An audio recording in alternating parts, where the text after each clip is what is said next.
The following program is rated BB/MA/LSA. It contains strong language, sexual situations, awesomeness, and nudity. It is intended only for mature audiences. Listener indiscretions are advised. Welcome to our Bliss Bringers podcast. The materials we cover encourage adults of all ages, nationalities, and sexualities to open up and embrace their wildest desires and blissful pleasures. You won't find medical advice here, just our personal experiences following the journey of sexual evolution and education in sizzling fun topics that were definitely not taught to us in school, but have wickedly blossomed into reality. We discuss adventures in ethical non-monogamy, kinks and fetishes, exotic places to visit, sexy events, workshops, and tips. Allow us to seduce you into embarking on new adventures where each day you ask yourself, what's your pleasure? Welcome back, everybody, to episode 4 of April 14th, Doming with Mr. Bill. With me, I have the lovely team. I'm Mistress Cindy. Captain.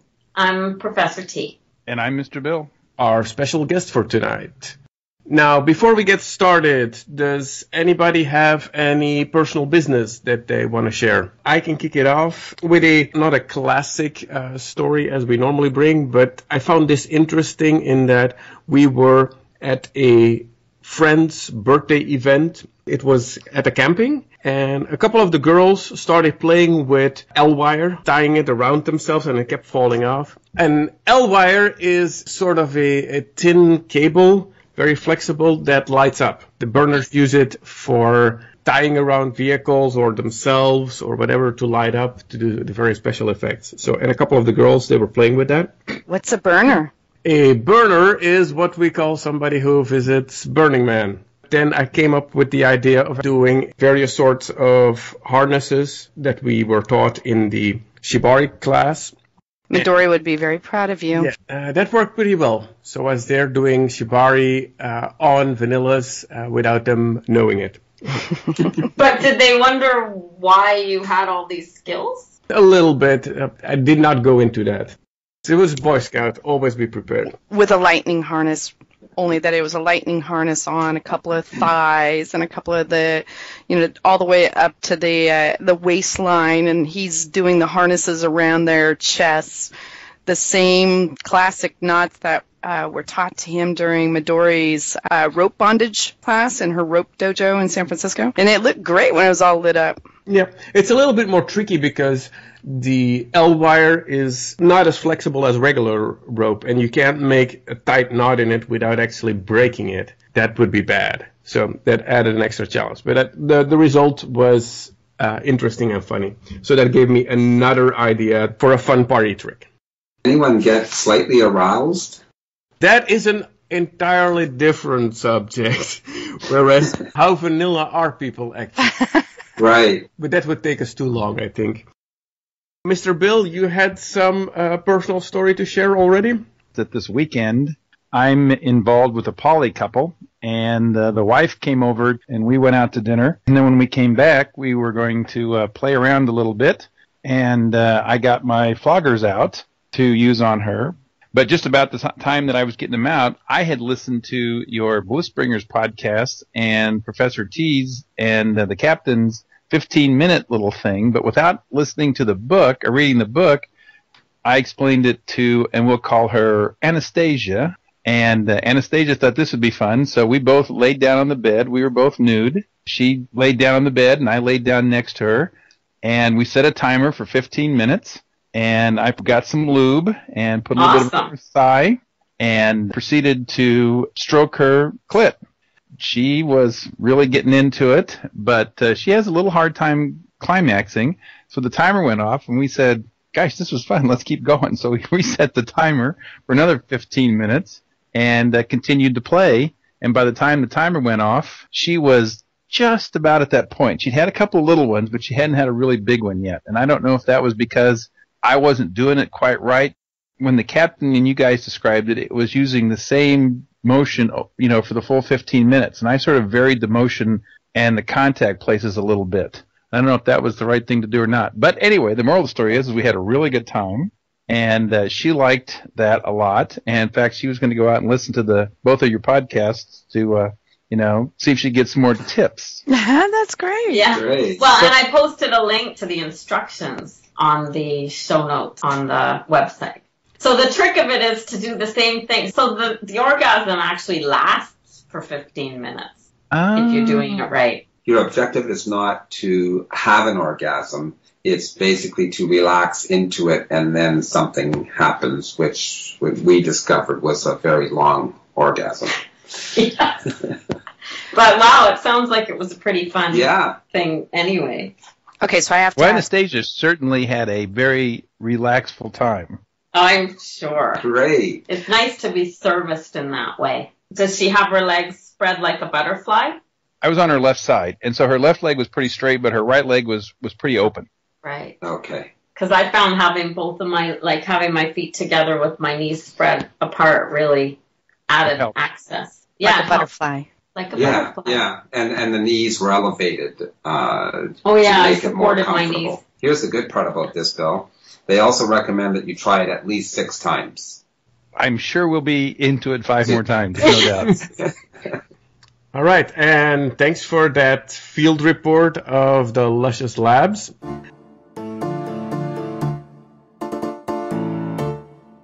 Getting started on our main topic. Mr. Bill, we brought you in for your expertise on various levels.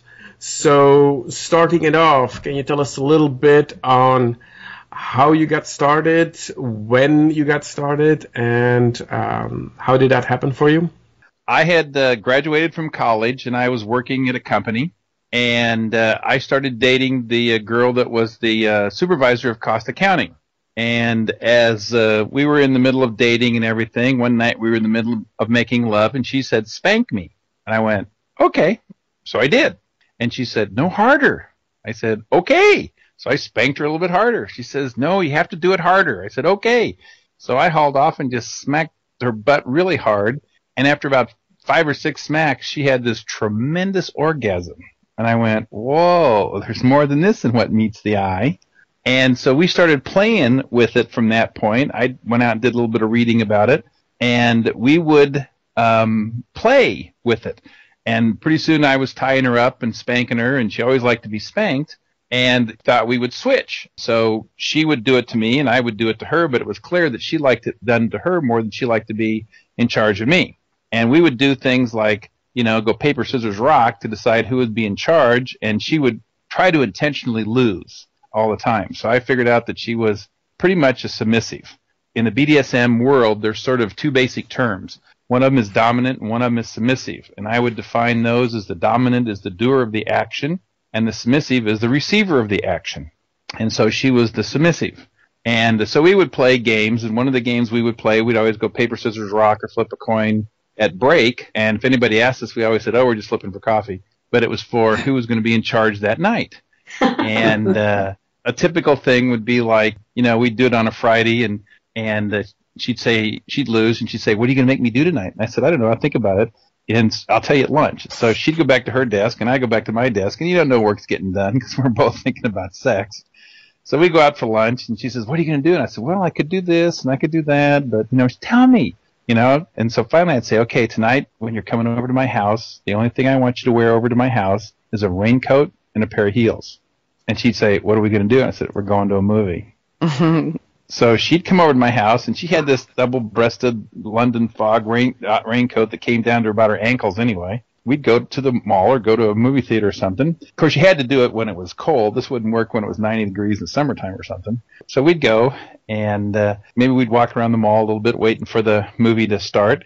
I knew she was naked underneath the raincoat. She knew she was naked under the raincoat. How many other people thought she was naked under the raincoat? Probably not too many, but I'll bet those who listen to this podcast are going to, every time they look at somebody with a raincoat in the mall now, they're going to go, Anyway, so we would go to the theater, and we'd always pick a movie that, had been out for a long time. And we tried to sit way, way far away from everybody. We'd be watching the movie, and so at some point when it was really a dark scene or dark night or something, I'd say, "Put your hands on the armrests and don't move them." And I'd open up her raincoat, and I'd tease her. I'd start playing with her. Maybe I'd squeeze her nipple really hard, see if I could get her to make a sound. And then put the coat back together and watch a little bit more of the movie. And naturally, there was always those times when you were engaged in what was happening. I wasn't paying attention to the movie, and all of a sudden it was a real bright daylight scene. It was like, oh shit, cover up really fast. But fortunately, we never got caught. So that's how I got started with the spanking, and that led to the flogging, and I joined a club, and I became very active in a club called the Society of Janus, which is out of San Francisco. I'm in the Los Angeles area. It used to be a chapter down here. I became coordinator of Janus for 4 years. Then Janus split off from San Francisco, and it became a organization called Threshold, and I was president of Threshold for several years, and then started another organization called Proscenium, which I was president of for a long time, and now I just sort of go back and forth to several of the clubs, and there's a couple of play parties that go on every month that I attend. That's fantastic. That is a hot story with the trench coat. I know. How long ago was this? This was probably, oh my gosh, I hate to say this, 30 years ago. You're a pro.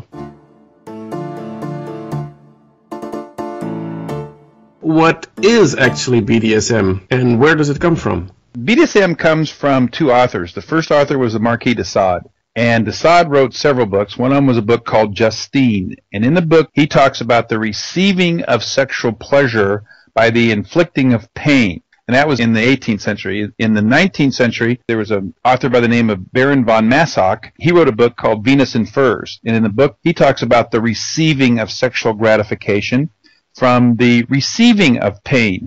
And in the 20th century, there was a psychologist by the name of Krafft von Ebing that put the two terms together. And from de Sade, he got the word sadist. And from Massock, he got the word masochist. Hence the term sadomasochism comes from these two authors. Now, some people would think that BDSM and S&M and dominance and submission are all three different things, but they're not. They're all the same thing. BDSM isn't the light stuff and S&M isn't the heavy stuff. It's the example that I would give is that if you went to blow your nose, would you use a Kleenex? Would you use a puff? Or would you use a facial tissue? They're all the same thing for the same terminology. It's just what we call the scene.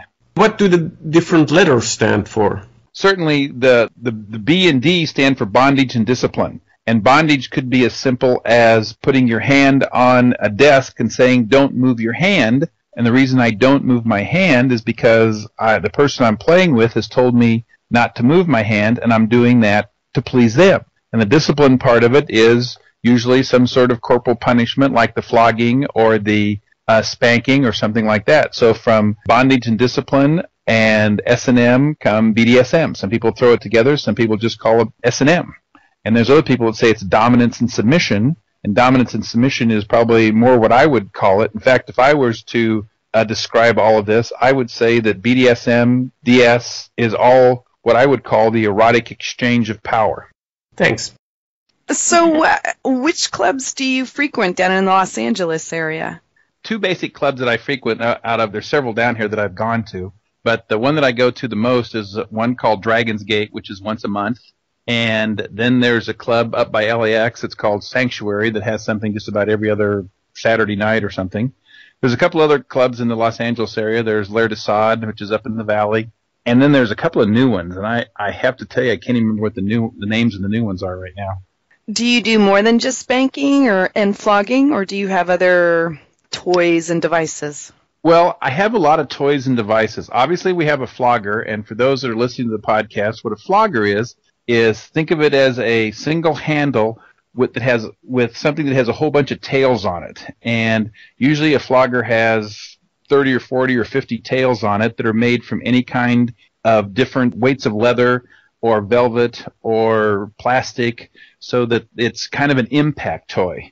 So I have several floggers. I have what we would call a whip, which a whip is a single tail, which when you crack it would make a really big sting, but you can think of it like a bull whip from a circus or something like that, but some people use it like that. Most people use it a little bit differently. I do have some different paddles. One of my favorite little toys is a toy called the Violet Wand, which is an electrical toy that produces a little electrical sensation. And I guess my favorite toy would just be my hands, because I just like to use my hands on my submissive. You have a magical spanking. I've seen it in action. Yes. You gave Professor T her first spanking. Gosh, I was so into it, I didn't know what was going on. Even when I'm flogging, I use my Looks hand great. on my submissive. I've never My seen anyone be able to give the same style of spanking as you have, and I've witnessed girls having orgasms from your spanking and squirting. You're awesome. Professor T just admitted that she did have an orgasm when you did spank her. She Very honored. How would you describe your identity from both a sexual point of view as for a BDSM point of view? Good question.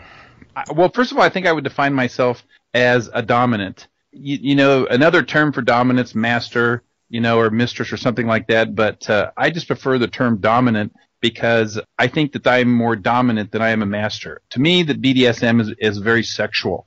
There are certainly those people that are in the BDSM camp where it is asexual, and it's all about the BDSM and being in control and ordering people about and doing that. Now, I need to point out here that the whole BDSM thing is really consenting acts between consenting adults.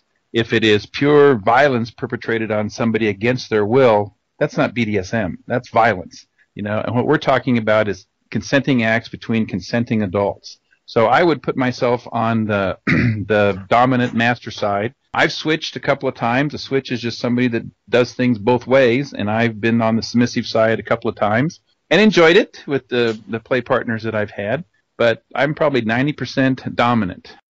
I certainly would consider myself in poly relationships because I think anybody that's in a swinging relationship is really in a poly relationship because there's other people that are involved in the relationship. They might only be on a one-night stand, but there's other people that are involved in that. I have several play partners, if you will. I would call them lovers that I see that are in a couple different cities up in your area and in Denver, Colorado, and other places that I see. So I would certainly consider myself to be poly, and with my other couple that I am, we're certainly in a poly relationships. I think that's the answer. Going back to when you're actually engaged in the flogging and the spanking and so forth, how does it make you feel? I've heard about top space. Can you say a little bit about that? I would be happy to, and I think that the way that it makes me feel is because I'm on the sexual side of the BDSM, it is part of sexual pleasure for me. It's part of sexual foreplay. It is me turning on my partner, which turns me on. It is getting that your partner to become aroused, to bring them to orgasm, to turn them on, and they're certainly in a more private situation. It leads right to sex. In some of the public clubs like Dragon's Gate and Sanctuary, having penetration sex at a club like that is kind of frowned upon. It's just not a good idea in public clubs to do BDSM and sex at the same time. But there's been plenty of swinger parties where I've been at that I've played with people and had sex with them afterward. To me, the top space is just watching your partner, turning them on, doing the things that you like to them, knowing it's turning them on, and it's sort of a fine line between pain and pleasure of crossing back and forth. Would I say that BDSM is pain? No. It is a stimulation. It's a sensation. And I would use the example of people that I'm sure that people listening to this podcast in the middle of making love with their partner have had their partner take their fingernails and drag them down their back. Now, if you think about it, how'd that feel? When they were making love, it probably felt pretty good. If someone just walked up to you on the street and took their fingers and dragged them down your back, how would that feel? Hurt like shit. So it's the context in which these take place. If you're in the BDSM scene, maybe you're at a play party, maybe you're in your own room, you've got your toys out, maybe you've got special clothes that you wear, maybe you only have one room in your house that you say this is your dungeon, and when you go in the dungeon to play, you're playing, but you set the mood, the context is important. Any of the acts of using a flogger on somebody or a single tail or the violet wand, if you just walked up to somebody and zapped them with the wand, they'd probably turn around and smack you. But in a turned-on sexual situation, it's a totally different stimulus. Right. It's really good. Yeah, that is really good. I like that. And what about a bottom? Like, what do you look for in a submissive or a bottom? What makes for a good bottom? Do they have to be a certain way? No, to me, the perfect bottom is someone that I have a chemistry with. I just don't want someone that just averts their eyes to the ground all the time and walks around, doesn't look at anybody. The interaction of someone that's articulate, that is informed, that is educated, that is my equal. I want this person to be my equal. I want them to, in a non-sexual situation, to be able to engage me in conversation about anything, and where we both have maybe totally opposite viewpoints on things, and we can talk about that. But when we go to play, what is really hot to me is that surrender, where the person surrenders themselves to you so that you can play with them, so that you can do the things that you want to do to them. Now, of course, all of this is all with consent, and you've talked about it beforehand, and you've set limits. You said, here's the things I like, here's the things they like. You don't necessarily put a script of A, B, C, D are going to happen all the time. You say, here's the things I like, and then you are free to choose and vary the intensity of those things. But that surrender is what's hot to me. I agree. How do you moderate the pressure or the pain that you provide them? How do you know what they like or don't like? Are you always going by verbal, or are you also going by body cues? I'm going by body cues and verbal. If you're flogging someone on their back and on their butt, if they're sticking their butt out and they're arching your back into the flogger, they're into it and they're liking it. If they're trying to pull away from you and push up against the wall or whatever you have them tied to as much as you can, they're not. That's not something that they like. You can tell by their verbal cues. Certainly, everybody I play with, we have safe words. And in the scene, a safe word is simple as red and yellow. Yellow means continue to do what you're doing, but just don't make it any more intense. And red means I'm done with this, I got to stop.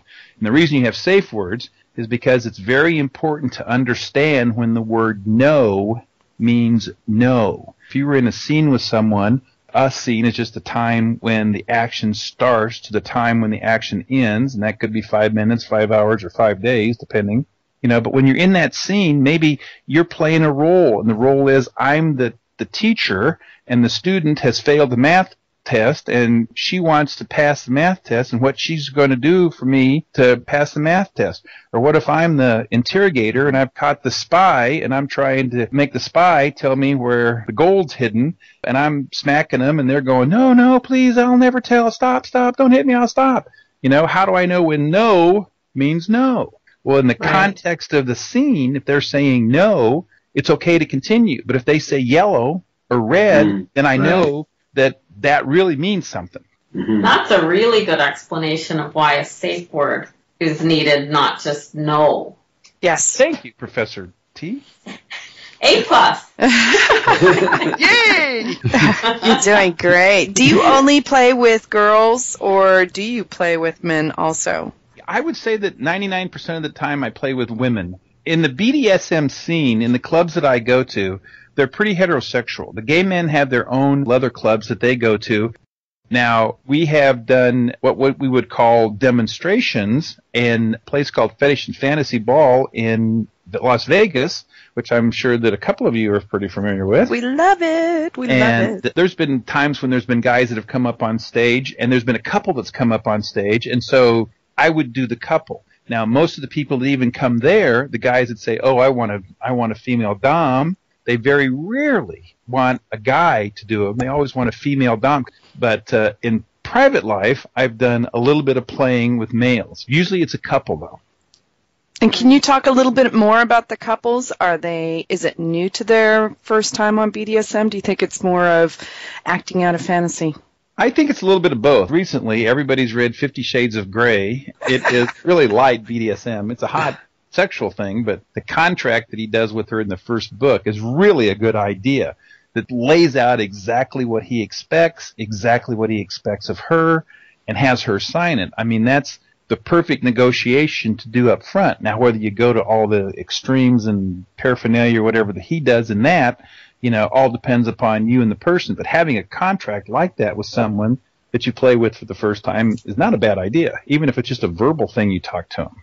But usually the couples want me to do something to the wife or the girlfriend so they can learn from it. They're trying to get better at it because they're brand new. They don't know how to throw a flogger. They don't know how to tie somebody up. They don't know what to do. All they know is that their partner wants to have something done, and so you're there kind of showing them what to do, kind of demonstrating what to do, kind of helping them, choose what toys they want to go out and buy for themselves. Mr. Bill, you and I have had an opportunity to dom couples before, and that was a fabulous experience that I thoroughly enjoyed, because seeing the husband and wife or that girl, just having them look in each other's eyes, being able to dom the two of them at the same time, I think is really, really sexy, hot. In your opinion, if you look at the BDSM scene, how many of the people there would you consider sexually monogamous? To me, the question really comes down to, what is your definition of sexually monogamous? I know a couple who is very sexually monogamous. They only have sex with one another.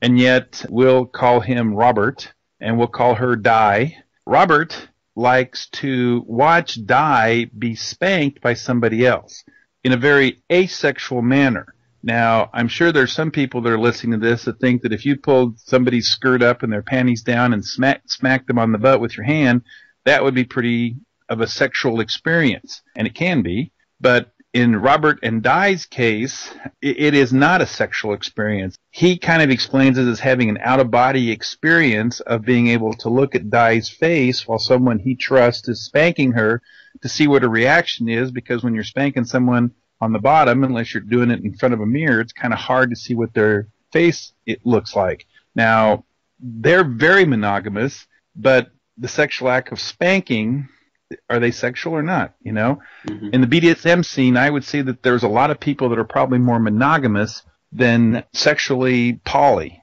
That's interesting. So as a single male, Bill, what might be the challenge to overcome? Well, it's the same challenge as everything. Probably in the BDSM world, it's a little bit easier than in the swinging world. In the swinging world, it's really, you're looked a little bit down upon as being a single male unless you've come with a couple. The BDSM parties are a lot more intermixed. There's a lot more interaction that's going on amongst all the people that are there. It's more like a big party, except for what's going on back in some of the rooms of the BDSM acts. Now, certainly there's a very strict protocol in the BDSM that, and we'll use the same names of Robert and Di. If Robert has Di with a collar on and a leash attached to it, then I know that she is in role, she's in sub, she's being a sub.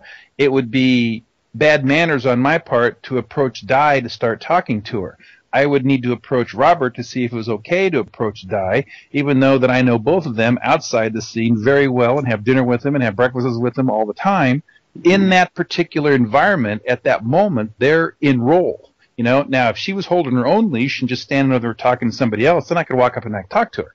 In the setting itself, it's a lot easier to kind of know who you can talk to and who you can't talk to. And, of course, if you've been around for a long time, and you have a really good reputation, then there's a lot of people that will come up to you and say, I hear you're really good. I would like to try this. Would you try this with me? And so a lot of the people in the clubs know that I've been doing this a long time and have a good reputation. So I'm approached by a lot of single women and couples to play with them, where maybe someone that has just come to the club for the first or second time necessarily wouldn't be. That's good. I have a question on aftercare. How do you see that as part of the BDSM role as a dom? Do you see it as an important piece of the play as you're seen, or when do you incorporate it? Well, I think it's an incredibly important part of the scene.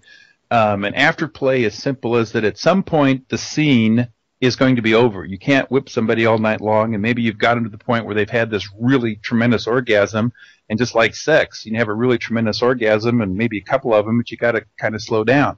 Aftercare, to me, is really important, to hold the person, to sit with them, to talk to them, to sort of bring them back down to earth, because giving up control like that, having a tremendous sexual experience, whether you have an orgasm or you're just really turned on, puts you into a what we call subspace, where you sort of lose track of what's going on around you. And to be brought back into the real world, to me, it's very important to comfort the person. And besides, that's part of why I do this. You're able to sit there with them, you're hugging them, you're holding them, they're talking to you, you're talking to them. It is part of the whole chemistry of this, of bringing them back to being in the real world. So aftercare to me is really important.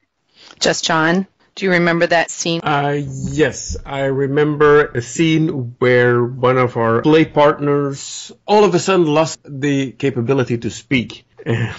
That was one of those cases where initially you didn't know what was going on, and I'm like, oh, she needs aftercare. Oh yeah, wait, let's go give that. And we're surrounding her with our arms, and we're stroking her, and she's looking at us, and all she could repeat was words. And I'm thinking, oh, she needs us to give her words and comfort. John, give her some words. I'll get her some water, because we had played with her and flogged her and teased her with some vibrations and stuff. You have to understand that she is a chatty person and very lively. So we basically had taken away her capabilities of speaking. And that's what she was trying to tell us. And it took her a couple of minutes to come down. Boy, you guys must have been heavy duty that night. I think as a single male, it's easier in the BDSM lifestyle than in the swinger lifestyle. Well, I would certainly say that having gone to, and you and I have gone to several of the same swing parties, when you bring your toys, and by toys, I'm talking about floggers and the single tail and the violet wand and paddles and a couple other like little riding crops that I call lollipops because they have a big red circle at the end of them. When you bring those out at a sexually charged party, all of a sudden there's one or two people that want to try them. And usually at a party like that, there is probably someone that I've played with before there that says, oh, did you bring your floggers? And I go, yeah. He says, me first. You start playing with them and not being the sort of person that tries to go into a closet and play. I'm okay being in front of people. Everybody starts watching and they start seeing how this one person is reacting to it. And then the next thing you know, can I be next? Can I be next? Can I be next? Can I be next? And there's a line out the door, and you are set up to play for a while because all these people see what's going on. They see the person you're playing with that's had a really nice, enjoyable time, if not an orgasm. They want to try it next, even if they've never tried it. And some of the people say, oh, I don't think I'd like this. I'd never want to try it. But they'd watch, and after they watch 2 or 3 people, they go, well, I'll try, And then by the time they try, oh, yeah, they're hooked. So you use your arsenal to lure them in. Yes. Arsenal is a great word. Actually, I found that a very good technique as well, especially the violet wand, because if you turn it on, it makes noise, it makes light, it makes a smell, so you fire it up and then everybody's like, what is going on there? It always draws a crowd. You have to see Mr. Bill's suitcase dedicated to his arsenals.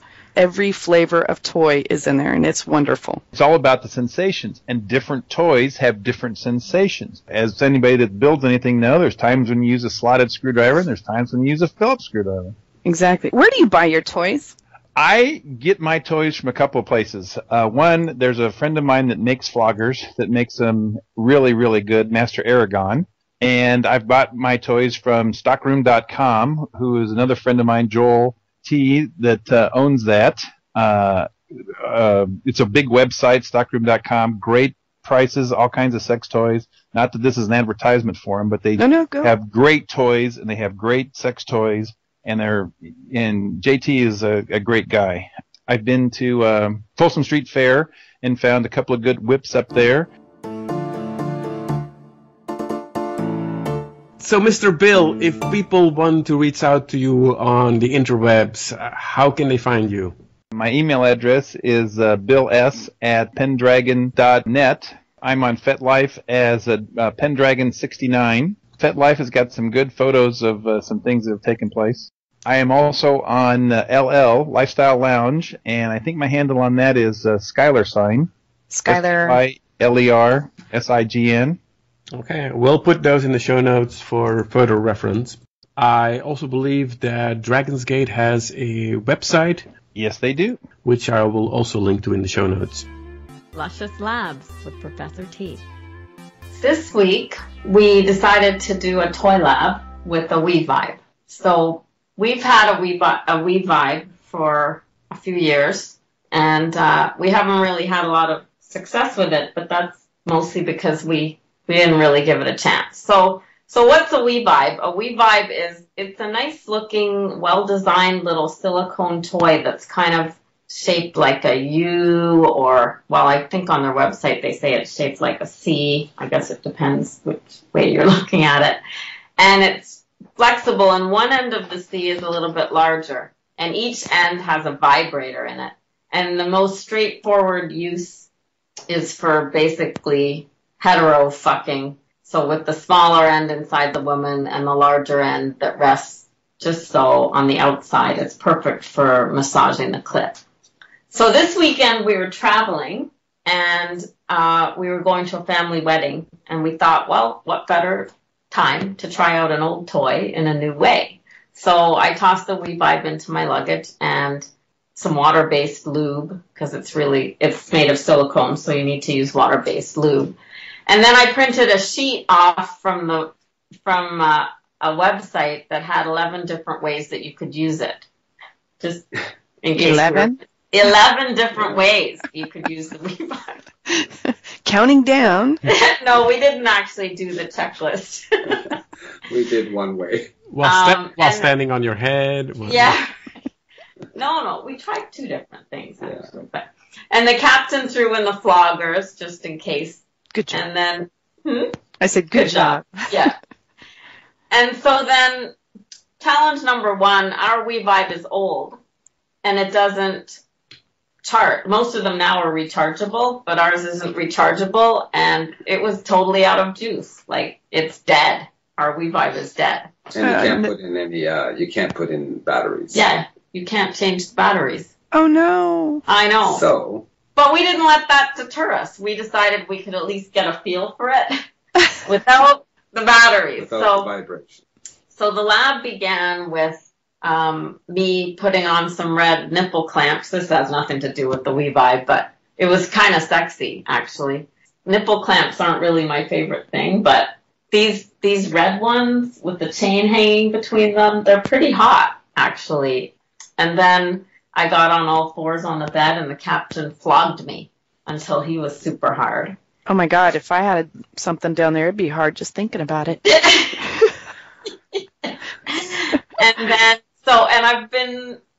I've been continuing to study up on my blowjob technique, so we moved on to that. I'm sure you'll agree, Walt, that it was pretty fucking good. If I do say so myself. No, it was real good. Yeah. So one of the WeVibe suggestions was to lube it up and then place it on either side of the cock shaft and rub it up and down. But we determined pretty quickly that without the vibe of the WeVibe, that... It was just a wee. Yeah. Yeah, that's just a wee. It wasn't out of that. So the hand or the mouth is a lot better for that. Yes. So we'll try that when we get our new one. The blowjob sort of steamed things up a bit. Yes, we were very steamed up. And the captain stayed on his back, and I jumped on top, which is my favorite position. And then I put the WeVibe, the small side, inside me, and then his cock, and it all fit really well. Like, the WeVibe stayed in position really well. And then I held on to the large part, and I pressed it up against myself. It would have been better with the vibrations, but it wasn't bad, actually, it was... as just some extra manual stimulation. There's ridges on the inside, and they were rubbing against him. Oh, in an area that doesn't get rubbed, I guess, because I felt some tingling in areas that I thought, wow. And I could feel the little bumps on the WeVibe. And I thought, this is amazing because it just must have touched the right part of my cock. It was pretty good. It was hot. And so then the absence of vibration was getting a little bit boring. So I experimented with another little vibrator. The official term is my celebrator, but I call it my Cindy because Mr. Cindy introduced me to this toy. Well, she named it first after the woman who introduced her to it. That's right. I named it after her. And there are 1 or 2 out there named Professor T. Yeah. So it's the one that looks like the little electric toothbrush with a little knobby end. Oh, my God. It's my favorite vibrator. Love it. Good. So I turned it on and I pushed the vibration up against the WeVibe. And oh my God, I had like an almost immediate and totally explosive wow moment. Oh my God. Yeah. So you made the vibrator hump the other vibrator. I did. Well, yeah. And then I stuck it in between. Girl. Damn. I'm getting like tingly just talking about it. My legs just crossed over. My kitty's meowing. Mine too. So I was good for 1 or 2 more of those, and then the captain was getting more and more excited. Oh, gosh. And it was intensified by the WeVibe bridges, right? Totally intensified. It was a long, drawn-out, explosive orgasm. And I was really... So I would say that lab left us both totally satisfied and wanting to buy a WeVibe that actually vibrates. Yes, a rechargeable one. All our toys are now going to be rechargeable. Yeah. So the WeVibe 3, which is the one I think we're going to get, has a remote control. Oh, okay. Yeah. I didn't know that. Yeah. And we decided after this weekend that we're going to make every effort to buy rechargeable toys from now on. It's the green thing to do. Yeah. So I give the WeVibe 2 thumbs up, and if you give it 2 thumbs up, then it gets 4 thumbs. And we didn't even have vibration. Absolutely. Give it 2 thumbs up. We're going to need more thumbs in the next one. So that's our lab. That sounds great. It was a good lab. We're enjoying the labs. You've started becoming more like a MacGyver of sex toys now. That sort of wraps it up for this week. You can email us at info@blissbringers.com. You can review us on iTunes. I'd really like it if you take a moment of your time just to write a 1 or 2 sentence review and rate us on there. It does a lot for us in ratings and allows other people to find the podcast easier. You can tweet us at blissbringers. You can like us on Facebook at facebook.com/blissbringers. You might be able to grope us at various parties. You can call us on 231-62-BLISS. If you didn't get all that, you can find all this and our show notes on blissbringers.com. Until next time, what's your pleasure? All names mentioned in this show are either fictional, taken from public record, or held by people who have given their explicit consent to be mentioned.